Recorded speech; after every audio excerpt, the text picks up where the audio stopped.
साहूर येथील निकृष्ट नदी खोलीकरण केल्याने एकाच पुरात सर्व शेतकऱ्यांची वहिवाट बंद। आष्टी तालुक्यातील साहूर येथे अनेक महिन्यांपासून नदी नाल्यांचे खोलीकरण सुरू होते।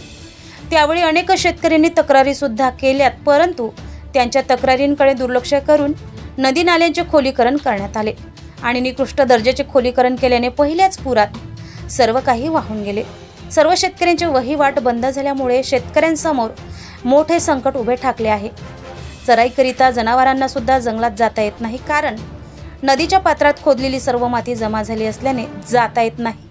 त्यामुळे नदी नाल्यांचे खोलीकरण करणाऱ्या ठेकेदाराने लवकरात लवकर शेतकऱ्यांची वहिवाट दुरुस्ती करून देण्याची मागणी शेतकरी पशुपालक करत आहे। जर नाही केले तर शेतकऱ्यांचे सर्व पीक नष्ट होणार असल्याचे संकेत समोर दिसत असल्याचे मत शेतकऱ्यांनी यावेळी व्यक्त केले।